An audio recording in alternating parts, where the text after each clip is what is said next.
To speech unavailable here. That you appear before us. Your comportment suggests you believe us to have committed some heinous crime. Perhaps you could enlighten us as to your intentions.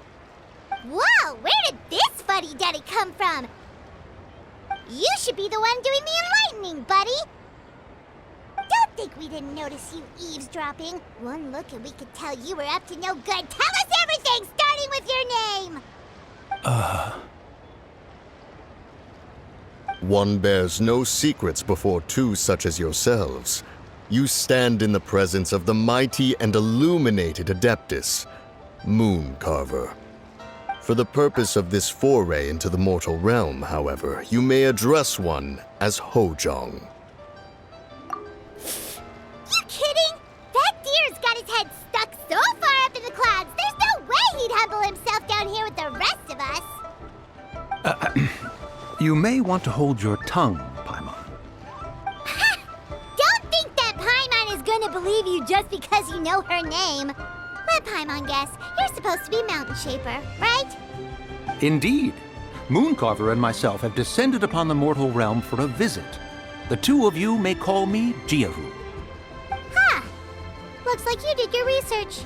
But in our experience, the harder you try to lead us on, the more likely it is that we've got a big fish on our hands. We'll go straight to the Millilith and have you arrested for impersonating a Adepti! Preposterous! Utterly preposterous! Right! Tell us something that only an Adeptus would know. And it better not be some common knowledge that any person on the street could tell you.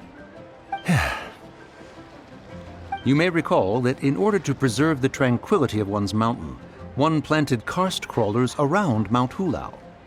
In fact, the seeds are one of Streetward Rambler's cultivars. Among all the Adepti, her horticultural skill is preeminent.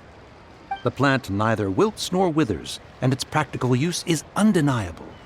Yet it does require quite the upkeep. After a while, one tires of the effort.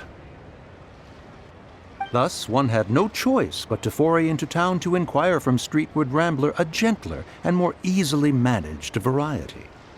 On your way, you were accosted by a group of youths, and without revealing your true form, were unable to extricate yourself of their presence.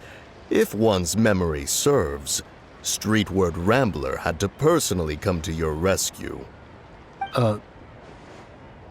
How did you come into possession of such knowledge? The young lass, Yao Yao, keeps no secrets from Cloud Retainer. Alas, one can only let bygones be bygones. That might have been more detail than we needed. Seems like you two are the real deal, and Paimon's sorry for suspecting you.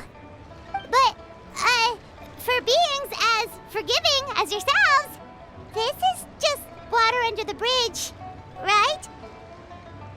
You indeed have an agile mind.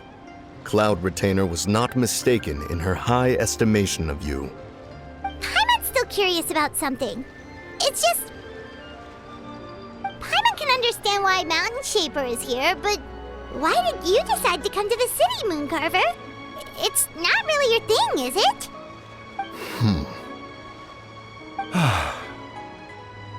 It is but an inevitable eventuality.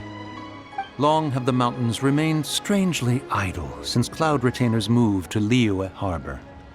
With Lantern Rite near at hand, one would expect Cloud Retainer to provide us with an account of the festivities in advance. Yet to this day, she has failed to appear. Cloud Retainer is hardly the forgetful sort. One must never rest idle in the face of that which demands action. And since our acquaintances dwell in Liyue Harbor, we had to travel here in human form to avail ourselves of their aid, Cloud Retainers in this case. But a moment ago, one heard you speak of a mechanical kite of sorts. It appears the essence of the situation has hitherto revealed itself. Now it is time for one to retire back to one's abode. So you're not looking for Cloud Retainer anymore? Perhaps there are aspects of Cloud Retainer's temperament that remain opaque to young Paimon. Given one's understanding, one can only imagine the anger that now consumes her. Cloud Retainer is of a proud and arrogant disposition. She holds the belief that her skill in mechanics surpasses that of all others. One can be quite certain it is hardly with an open mind that she regards the arrival of this new technology. One surmises that she has shut herself away, refused all company, and buried herself in the study of her own creations.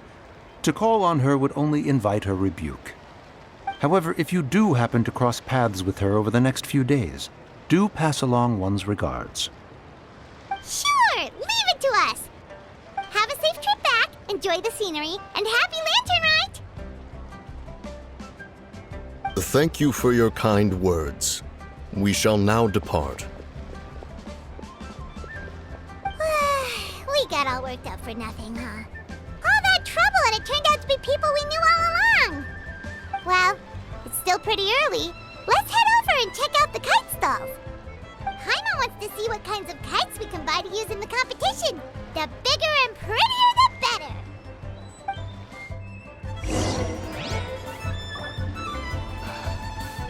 Keeping an empty kite flying after all these years is hard.